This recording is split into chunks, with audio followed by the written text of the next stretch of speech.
ભારતીય આશ્રમ વિવાદમાં કીર્તિ પટેલની એન્ટ્રી થતાં જ આ વિવાદ વકરી ગયો અને આ વિવાદ જે છે તે અત્યારે ચરમસીમાએ પહોંચ્યો છે. કીર્તિ પટેલે મોટા આક્ષેપો લગાવ્યા અને વિશ્વેશ્વરી ભારતી માતાજી અને ઋષિ ભારતી બાપુના પ્રેમ સંબંધો પર આડકતરી રીતે તેમણે પ્રહારો કર્યા. ત્યારે કીર્તિ પટેલે જે આક્ષેપો કર્યા તેને લઈને વિશ્વેશ્વરી ભારતી માતાજીએ રડતા રડતા ધ્રુસકે રડતા રડતા મોટો ખુલાસો કર્યો. તેમણે શું ખુલાસો કર્યો તે સાંભળીએ. સત્ય સનાતન ધર્મની અંદર જો આવા સાધવી ઉપર આવા કોઈ આક્ષેપો કરે તો આ એક તો સનાતન ધર્મની અંદર કોઈ પણ વ્યક્તિ હોય એને નીચું જોવાનું થાય. તો મારે મારો પક્ષ રજૂ કરવો છે કે મારી ઉપર એક ઇલ્ઝામ આવ્યો છે કે માતાજીની એક દીકરી છે. તો આ અમારી એકતા અહીંયા બેઠી છે, એના પપ્પા નાની હતી ત્યારે એક્સપાયર થઈ ગયા છે, ગુજરી ગયા છે. આના પપ્પા અત્યારે નથી. જ્યારે નાની હતી ત્યારે તો આના પપ્પા નથી, એના મમ્મી હતા, એને બીજે લગ્ન કરાવી દીધા. તો આ એક નિરાધાર બાળક કહેવાય. શું કહેવાય? એક આ હ્યુમેનિટીનું કાર્ય છે. ઋતંભરા દીદી છે, કેટલી દીકરીઓ એની પાસે છે. ગીતા દીદી છે, કેટલી દીકરીઓ એની પાસે છે. તો હું કોઈ એવું ખરાબ કાર્ય મેં નથી કર્યું જીવનમાં. અને આજ મારી એકતા અહીંયા મારી સામે છે એટલે હું મારો પક્ષ રજૂ કરવા જનતાને એમ થાય કે માતાજી વિશ્વેશ્વરી માતાજી શું છે, મારા આ કરવું પડે એ પણ મને બહુ દુઃખની વાત છે. અને ગુરુ છે એ પિતા સમાન છે. અને જો પિતા ઉઠીને એમ કે આના અંદરના કપડાં તો મેં અત્યારે પણ લેગીસ પહેરેલી છે, અંદર એ કપડાં પહેરેલા છે, કેમ કે હું એક લેડીઝ છું. અને મારી હારે મારા ઘણા ભક્તો રહે છે. અને હું સાધવી થઈશું તો આશ્રમમાં મારો રૂમ નહીં હોય તો બીજે ક્યાં હશે? તો હું આશ્રમમાં ન રહું તો હું ક્યાં જાઉં? જ્યારે પંથ જૂના કાળમાં દીક્ષા થાય તો સાધવી બનતા હોય છે. અને તોય આવા ઇન્જામ આવે તો મને ખૂબ હૃદયથી એક દુઃખ થાય છે. અને જે ટોયસ રમકડા છે હું સ્વીકારું છું, અમારી એકતાના છે. અને બધા ભક્તોએ આપેલા છે મારી એકતાની ગિફ્ટમાં.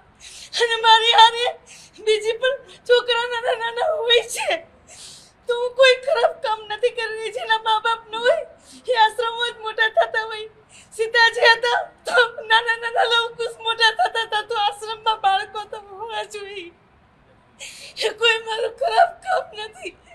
તો મને આ વસ્તુ ત્યાં 3 દિવસથી બહુ અંદરથી વિચલિત છું કે પરમાત્મા, પ્રોપર્ટીનો મામલો અલગ છે, તમે કબજો લઈ લીધો એ વસ્તુ અલગ છે, પણ મારી ઉપર આ વસ્તુ મને બહુ દુઃખ થાય છે. એક મારો બાપ છે, હરિહરન બાપુ છે.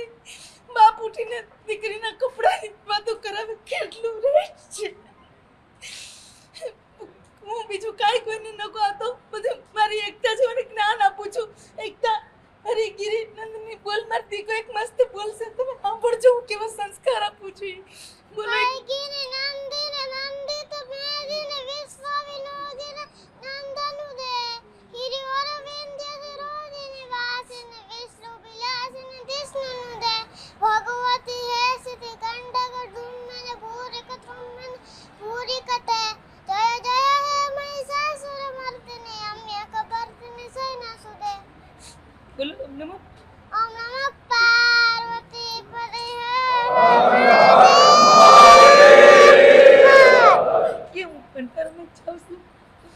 હું ભંડારામાં જાઉં છું, હું કથામાં જાઉં છું, બધા ભેગી બાપુ ભેગી જાઉં છું, માતાજી ભેગી જાઉં છું. તો અમારી આ બધાયની દીકરી છે.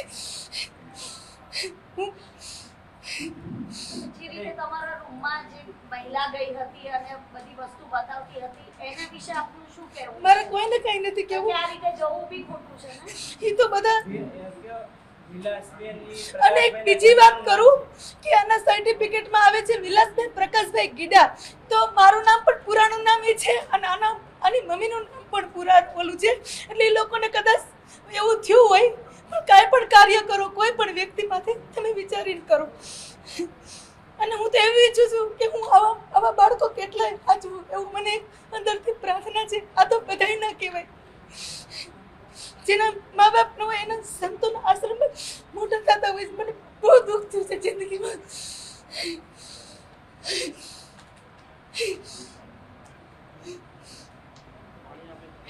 તો વિશ્વેશ્વરી ભારતી માતાજીના આ નિવેદન વિશે તમારું શું માનવું છે? શું ખરેખર વિશ્વેશ્વરી ભારતી માતાજી જે કહી રહ્યા છે તે સાચું છે?